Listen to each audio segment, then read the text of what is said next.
Voici le thème. Dieu est-il rancunier? Naoum, chapitre 1, verset 2. Première lecture pour la prédication. Père, prends le contrôle de ce qui sera dit au nom de Jésus. Amen. L'Éternel est un Dieu jaloux. Il se venge. L'Éternel se venge. Il est plein de fureur. L'Éternel se venge de ses adversaires. Il garde rancune à ses ennemis. Dieu est-il rancunier? Je vous pose la question. Sur la base de ce que nous avons lu. Dieu est-il rancunier? Mais il garde rancune à qui? Ses ennemis. Mais qui est l'ennemi de Dieu? Dieu est-il rancunier? Mais il garde rancune à qui? Selon Naoum chapitre 1 verset. Mais qui est ennemi de Dieu? Quand vous lisez, on dit il se venge de ses adversaires et il garde rancune à ses ennemis. Donc il y a une différence entre adversaire et ennemi. D'accord? Dieu est-il rancunier? Dieu est rancunier. Il garde rancune à qui? Celui qui va contre, merci. Celui qui est ennemi de Dieu, c'est celui qui va contre le plan de Dieu. Celui qui est ennemi de Dieu, c'est celui qui va contre le plan de Dieu. Celui qui est déclaré ennemi de Dieu, c'est la personne qui va contre le plan de Dieu. Parce que toi, tu n'es pas d'accord, tu vas venir te dresser. Dans la Bible, dans l'Ancien Testament, qui s'est fait ennemi de Dieu? Satan, oui. Pourquoi? Donc, quelqu'un qui est ennemi de Dieu, c'est celui qui refuse de pratiquer la volonté de Dieu. Un autre exemple. Dans la Bible, on dit celui-là qui prend sa volonté pour la volonté de Dieu. Donnez-moi un autre exemple. Qui s'est fait ennemi de Dieu? Oui. Saül s'est fait ennemi de Dieu. Je vais donner un autre exemple. Jacques 4, 11. Il est écrit à la lettre de Jacques 4, 11. Tu dis que tu connais la loi et tu juges la loi. Si tu juges la loi, c'est que tu juges Dieu. Qui es-tu pour juger le sacrificateur d'autrui? Jacques 4, 11. Ne parlez point mal les uns des autres frères. Celui qui parle mal d'un frère ou qui juge son frère parle mal de la loi et juge la loi. Or, si tu juges la loi, tu n'es pas observateur de la loi, mais tu en es un juge. Un seul est législateur et juge, c'est celui qui peut sauver et perdre. Mais toi, qui es-tu qui juge le prochain? Alléluia! Quelqu'un est en train de se tuer pour faire. Toi, tu ne fais pas, hein? Et puis c'est toi qui parle. Il y a des gens qui n'ont jamais ouvert une seule église de toute leur vie. Mais c'est les premiers à juger celui qui a pu rassembler 2 personnes. Toi, tu n'avais pas encore rassemblé une seule personne. C'est toi qui sais que tel fait bien et tel autre ne fait pas bien. Dieu est rancunier. Si tu ne savais pas, je t'annonce que Dieu est rancunier. Il dit ne touchez pas à mes oins, ne faites pas du mal à mes prophètes. Si tu as déjà fait du mal à un serviteur de Dieu, Dieu va te donner ton salaire. Il prend son temps, mais ton salaire là, tu vas l'avoir.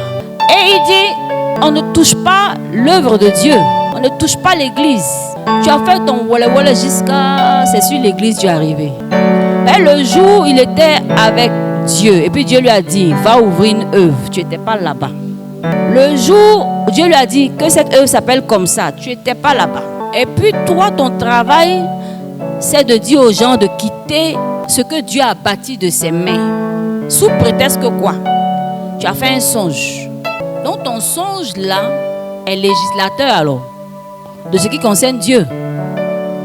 Ton songe là est législateur de ce qui concerne Dieu. Tu vas apprécier. Tu as fait wala jusqu'à... C'est ce qui concerne le nom de Dieu là. C'est là-bas que tu es arrivé. Tu vas apprécier. En fait, je veux dire quoi? Je veux dire qu'il y a un temps où Dieu te regarde. Le temps où il te manifeste de l'amour. C'est le temps où tu dois rebrousser chemin. C'est ce qu'on appelle la repentance. C'est-à-dire revenir de tes mauvaises voies. Et Dieu te regarde. Et quand ce temps-là passe, alléluia, il rentre maintenant dans le temps du jugement. De sa main gauche, il y a l'amour. De sa main droite, il y a la justice. Alléluia. Donc quand il fait passation de main, il ne revient pas à la main du cœur, à la main gauche. C'est au niveau du cœur qu'il manifeste l'amour, n'est-ce pas? Donc tant que tu es dans la période de la manifestation de son amour, il te regarde. Dieu va envoyer des gens pour te dire, ah tu marches mal, ressaisis-toi.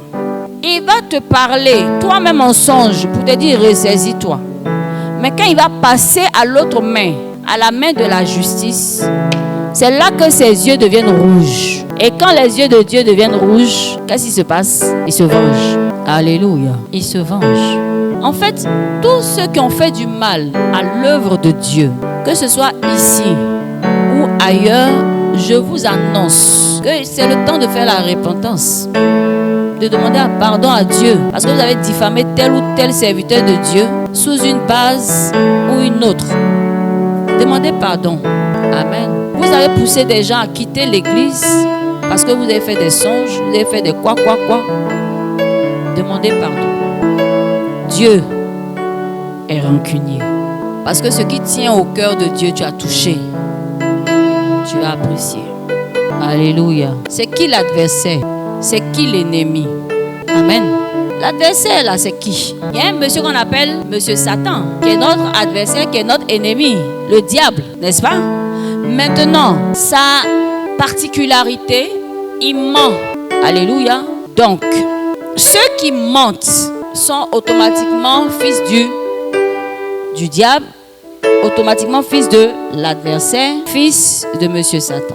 Mais quand ils mentent là, dans quel objectif ils mentent?